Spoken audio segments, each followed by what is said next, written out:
नमस्कार दोस्तों, crack UPSC में आपका स्वागत है। पिछले क्लासेस में हमने 1857 की क्रांति के बारे में जानकारी प्राप्त की थी। जैसे कि 1857 की क्रांति के कारण क्या थे और उनकी असफलता में जिम्मेवार कौन कौन से कारक रहे। इन सारी चीज़ों के साथ हमने 1857 के बाद के प्रशासनिक परिवर्तनों के बारे में देखा था और भारत पर ब्रिटिश सरकार के प्रत्यक्ष शासन के बारे में भी जानकारी प्राप्त की थी। आज की क्लासेस में हम लोग ब्रिटिश प्रशासनिक व्यवस्था के बारे में जानने का प्रयास करेंगे। ठीक बात है।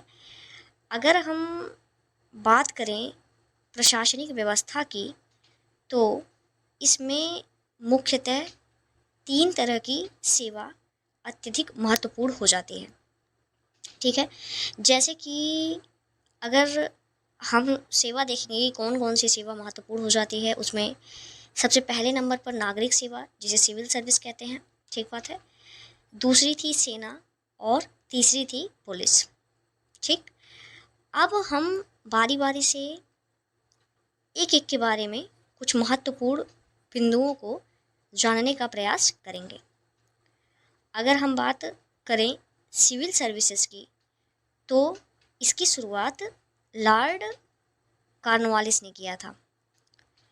एक बात और आप लोग ध्यान देंगे, 1786 में कॉर्नवालिस भारत का गवर्नर जनरल बनकर आया। ठीक है, जो कि भारतीय प्रशासन को भ्रष्टाचार से दूर करने के प्रयास हेतु कर्मचारियों के वेतन में वृद्धि किया। इसके पहले इनके वेतन कम हुआ करते थे, लेकिन साथ में इनको अधिकार दिया जाता था निजी व्यापार करने का, पर साथ में ये लोग अपने अधिकार का दुरुपयोग करने से बिल्कुल ही नहीं हिचकिचाते थे। और जमींदार हो गए, रैयत हो गए, शासक वर्ग हो गए, व्यापारी हो गए, अन्य उच्च वर्ग, मतलब जो भी इन्हें मिलता था उनसे ये लोग रिश्वत और नजराने लेने में सामान्य तौर पर और ज़बरदस्ती भी ले लिया करते थे। इनमें काफ़ी भ्रष्टाचार विद्यमान हो चुका था। वेतन में वृद्धि भी इसी उद्देश्य से किया गया ताकि ये जो कर्मचारी हैं वो रिश्वत वगैरह ना लें, और इन सभी चीज़ों के खिलाफ सख्त कानून भी बनाए गए। कॉर्नवालिस के वेतन बढ़ाने के पश्चात एक सिविल सेवक का प्रति माह वेतन 1500 रुपये हो गया, जो शायद ही किसी भी देश में अधिकारियों का इतना ज़्यादा वेतन रहा हो। और तो और 1500 वेतन हो गया, उसके साथ अपने ज़िले की वसूल की गई राजस्व का 1% दिया जाना भी तय किया गया। ठीक बात है। अगर हम बात करें सिविल सर्विसेज जो थी उसके सिलेक्शन की, तो पहले के टाइम में क्या होता था, इन लोगों को सेलेक्ट किया जाता था, यानी कि प्रतियोगिता नहीं होती थी। तो सेलेक्ट कौन करता था? ये जो निदेशक होते थे कंपनी के, वही लोग ऐसे अधिकारियों को सेलेक्ट करते थे जो कि प्रशासन के उच्च लेवल के अधिकारी होते थे। ठीक बात है। ये जो सिविल सर्विस होते हैं, ये लोग प्रशासन के उच्च अधिकारी में इनकी गिनती होती है। उनका चयन निदेशक लोग करते थे जो कंपनी के निदेशक थे। काफ़ी टाइम में ऐसा हुआ कि जो ब्रिटेन का संसद था, ब्रिटेन की जो सरकार थी, वहाँ से जो बोर्ड ऑफ कंट्रोल का गठन किया गया था उसका और ये निदेशक मंडल था, इन दोनों का आपस में झड़प भी हो जाता था इनकी वजह से कि हम भी इन अधिकारियों को चयन करने में हिस्सा यानी कि भाग लेंगे। लेकिन जो निदेशक होते थे इस अवसर को बिल्कुल भी जाने नहीं देना चाहते थे अपने हाथ से कि हम ही चयन करेंगे। बाद के टाइम में क्या हुआ, ब्रिटेन में सिविल सर्विसेज के लिए प्रतियोगिता होने लगी। मतलब भारतीय प्रशासन की बात की जा रही है, भारतीय प्रशासन के लिए जो सिविल सर्विसेज की आवश्यकता होती है उसकी ब्रिटेन में प्रतियोगिता होने लगी। अब जब ब्रिटेन में प्रतियोगिता होने लगी तो पहले के टाइम में क्या हुआ था, सबसे पहले सिविल सर्विसेज क्लियर करने वाले सत्येंद्र नाथ ठाकुर थे जो कि रविंद्रनाथ ठाकुर के भाई थे। ठीक है, तो इन्होंने सबसे पहले क्लियर किया था। उस वक्त सिविल सर्विसेज क्लियर करने के लिए जो आयु की, एज की योग्यता जो थी वो 23 वर्ष थी। इन्होंने जब क्लियर किया उसके 15 साल लगभग बाद ही आयु में कटौती कर दी गई, यानी कि 23 से 19 साल कर दिया गया। अब 23 से 19 साल कर दिया गया। वैसे ही वहाँ पे जाके इस प्रतियोगिता में जाके सिविल सर्विसेज को क्लियर करना काफ़ी टफ होता था, क्योंकि एक तो वो वहीं के लैंग्वेज में होता था, दूसरी चीज़ जो ग्रीक और लैटिन के जानकार होते थे, इस टाइप का कुछ उसमें कॉन्सेप्ट होता था उस पेपर में, सिविल सर्विसेज वाले में। तो काफ़ी मुश्किल होता था इन सब पढ़ाई को करना। तो जो कुछ उच्च वर्ग के लोग रहते थे, बाहर जाके पढ़ते थे, वही उस काबिल बन पाते थे कि वो सिविल सर्विसेज का एग्ज़ाम दे पाए। और एक तो और 23 वर्ष के बाद आयु घटा के 19 साल कर दिया गया, लेकिन फिर भी हर साल 1-2 भारतीय निकाला करते थे। सबसे पहले सत्येंद्र नाथ ने निकाला था। उसके बावजूद भी भारत में ये जो प्रशासन था, ब्रिटिश प्रशासन जो चल रहा था, वहाँ पे उच्च पद पे ब्रिटिशर्स को ही रखा जाता था। भारतीयों को तो अवसर देने का इन लोग का नाम मात्र का इरादा नहीं रहता था। धीरे धीरे जब हमारे यहाँ भी राष्ट्रीय आंदोलन चलता गया, मांग किया जाने लगा कि भारतीय प्रशासन में भारतीय लोगों को शामिल किया जाए, तब जाके भारतीय लोगों को शामिल करने का प्रयास किया गया और यहीं पे प्रतियोगिता आरंभ की गई। फिर भी उसमें भी कटौती की गई कि जो नियंत्रण वाले और अधिकार वाले बहुत ज़्यादा पद होते थे, वे फिर भी भारतीयों को नहीं दिए जाते थे। यानी कि एक तरह से राजनीतिक शक्ति तो भारतीयों के पास आई ही नहीं, आने ही नहीं पाती थी। ठीक है, तो ये सारी चीज़ें थी। और सिविल सर्विसेज एक बहुत ही ज़्यादा इम्पॉर्टेंट पार्ट हो जाता है अगर जो हम शासन व्यवस्था की बात करें, क्योंकि वो काफ़ी ईमानदार होते थे और काफ़ी कुशलतापूर्वक उनका कार्य होता था। काफ़ी बड़े लेवल पर उनकी जिम्मेदारी होती थी और बेहतर बखूबी वो निभाते भी थे। फिर अगर जो हम बात करें सेना की, तो सेना ने ब्रिटिश साम्राज्य को बढ़ाने में काफ़ी योगदान दिया। और तो और जो विदेशी प्रतिद्वंदी होते थे ब्रिटिश के, उनको भी हटाने में, यानी कि ब्रिटिश साम्राज्य की रक्षा करने में उसने काफ़ी कुशलता अपना दिखाया और उसने अपने काम को काफ़ी ईमानदारी पूर्वक किया। आप लोग एक बात समझने का प्रयास करेंगे कि यहीं के जो सिपाही होते थे, उनकी जो संख्या होती थी काफ़ी ज़्यादा होती थी। ब्रिटेन के जो कर्मचारी होते थे उनकी संख्या कम होती थी, वहाँ के जो सिपाही होते थे उनकी संख्या कम होती थी, जो सेना वहाँ की होती थी उनकी भी संख्या कम होती थी। ओवरऑल सबकी जो संख्या होती थी वो भारत से ज़्यादा लोगों को लिया जाता था और ब्रिटेन से कम आते थे। तो जाहिर सी बात है सेना में भी वही चीज़ होगा, भारत से काफ़ी ज़्यादा संख्या होती थी और ब्रिटेन से संख्या कम होती थी। लेकिन एक बात हमेशा आप लोग ध्यान में रख के चलेंगे कि ब्रिटेन का जो सेना होता था उसको हेड पद पे रखा जाता था, प्रमुख पद पे रखा जाता था, ताकि वो सभी भारतीयों को कंट्रोल कर सके, जो भारतीय सेना है उसको कंट्रोल कर सके, उस पर नियंत्रण कर सके। क्योंकि ब्रिटिश व्यवस्था बनाए रखने के लिए, ब्रिटिश साम्राज्य विस्तार करने के लिए इस चीज़ की आवश्यकता उन्हें ज़्यादा महसूस होती थी ब्रिटिशर्स को, कि नियंत्रण करने वाले ब्रिटिशर्स होंगे तो वो जिस हिसाब से मार्गदर्शन देंगे उस हिसाब से यहाँ के सैनिक काम करेंगे। एक बात और है, भारत के ही सैनिक मराठों के प्रति, मतलब उसके विरोध में संघर्ष कर रहे हैं, पंजाब के विरोध में संघर्ष कर रहे हैं। उन्हें यही नहीं पता कि एक तरह से वो भारत के विरोध में काम कर रहे हैं। उन्हें तो बस उनका वेतन मिल रहा था और वो ईमानदारी पूर्वक अपना कार्य कर रहे थे। उन्हें इन सब चीज़ों की समझदारी बिल्कुल भी नहीं थी, इतने दूरदर्शी बिल्कुल भी नहीं थी। ठीक बात है, तो ये सारी चीज़ें थी। सेना की प्रमुखता इसमें बहुत ही ज़्यादा काम आती है ब्रिटिश विस्तार के लिए। हम अगर जो बात करेंगे पुलिस की, तो पुलिस व्यवस्था का भी निर्माण कॉर्नवालिस ने ही किया था और उन्होंने थाने का निर्माण किया। पहले क्या हुआ था, कानून व्यवस्था का जो जिम्मेदारी था ज़मींदार वगैरह को दिया जाता था, लेकिन उनसे हटा के अब पुलिस का निर्माण किया गया और उनको दिया गया। एक तरह से काफ़ी बेहतर ढंग से उनका निर्माण किया गया। ठीक बात है, थानों का निर्माण किया गया। वहाँ पे थानों पे सबसे प्रमुख पहले दरोगा होते थे, उसके बाद से उसके ऊपर अधीक्षक आए। अधीक्षक जो होते थे वो ब्रिटिशर्स होते थे और दरोगा तक का पद भारतीय ले सकते थे ईजिली। ठीक बात है, तो पुलिस भी क्या थी, जो आंतरिक विद्रोह होता था, आंतरिक मामला होता था, हमारे यहाँ के अंदर जो भी चीज़ें होती थी कानून व्यवस्था बनाने के लिए भारत में, उसमें काफ़ी ज़्यादा पुलिस का योगदान रहता था। उसमें काफ़ी अच्छा खासा योगदान वो अपना निभाती थी और अपना कार्य कुशलतापूर्वक करती थी। एक टाइम वही है ना, आया ऐसा कि ब्रिटेन से भी बेहतर यहाँ की पुलिस व्यवस्था हो गई थी। ठीक बात है। तो आगे हम लोग अब अपना नोट्स लिखेंगे। अब आप लोग हेडिंग डालेंगे और नोट्स लिखना स्टार्ट करेंगे। ठीक है, चलिए आप लोग हेडिंग डालेंगे ब्रिटिश प्रशासनिक व्यवस्था।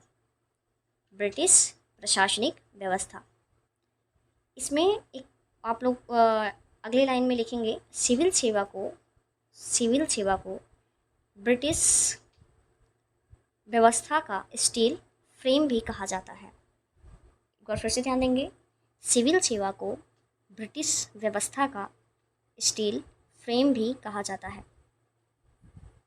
अब आप लोग पहला हेडिंग डालेंगे पुलिस, क्योंकि 3 स्तंभ थे, उसको हम लोग देखेंगे बारी बारी से। पुलिस के बारे में आप लोग पहला पॉइंट लिखेंगे, वॉरेन हेस्टिंग्स ने ज़मींदारों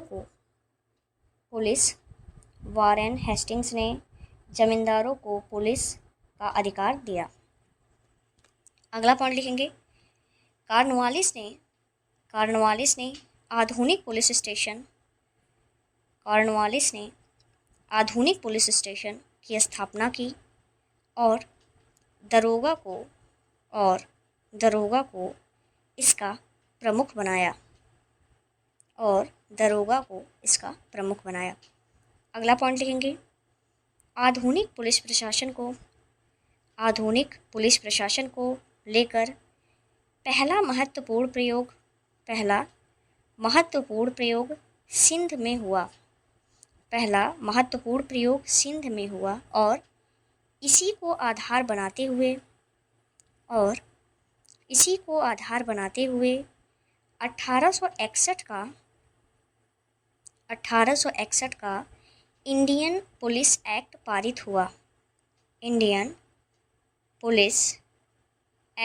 पारित हुआ। अगला आप लोग हेडिंग डालेंगे सेना। अगला हेडिंग डालिए सेना। उसमें आप लोग लिखेंगे, ब्रिटिश भारतीय सेना का जनक स्ट्रेंजर लॉरेंस को माना जाता है। ठीक बात है। अब अगला हेडिंग आप लोग डालेंगे सिविल सेवा। सेना के बारे में अगर जो आपको और भी कुछ लिखना होगा तो उसकी विशेषता आपको बता दी गई है। ठीक है, वो आप इसलिए कर सकते हो, उसमें कोई दिक्कत नहीं है। बाकी जो इम्पोर्टेंट था वो आपको करा दिया जा रहा है। सिविल सेवा हेडिंग डालेंगे आप लोग। पहला पॉइंट आप लोग लिखेंगे, आधुनिक सिविल सेवा का जन्मदाता कॉर्नवालिस को माना जाता है। अगला पॉइंट आप लोग लिखेंगे, 1793 में इसकी शुरुआत हुई। आगे लिखेंगे इसी में, प्रशंविदा के आधार पर सिविल सेवकों की नियुक्ति की जाती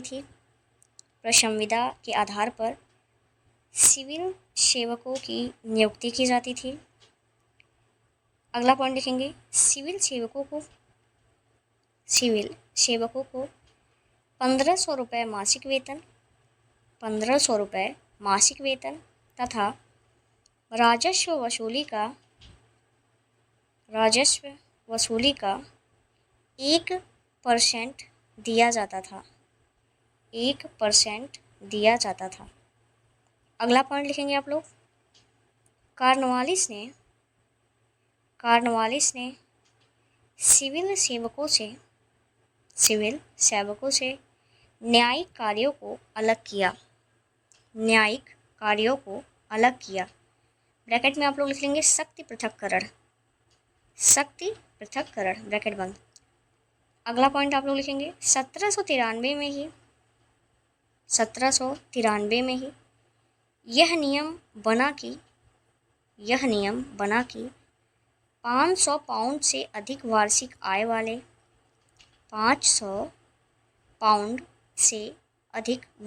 आय वाले पदों पर अंग्रेजों की नियुक्ति होगी। अगला पॉइंट आप लोग लिखेंगे, 1853 के एक्ट में 1853 के एक्ट में प्रतियोगिता परीक्षा का प्रावधान किया गया। प्रतियोगिता परीक्षा का प्रावधान किया गया। अगला पॉइंट लिखेंगे आप लोग। 1885 में 1885 में कांग्रेस की स्थापना के बाद नियमित रूप से भारत में सिविल सेवा आयोजित कराए जाने तथा भारतीयों की संख्या बढ़ाए जाने की मांग की गई। अगला पॉइंट आप लोग लिखेंगे। 1919 के अधिनियम में भारत में परीक्षा आयोजित कराने का प्रावधान।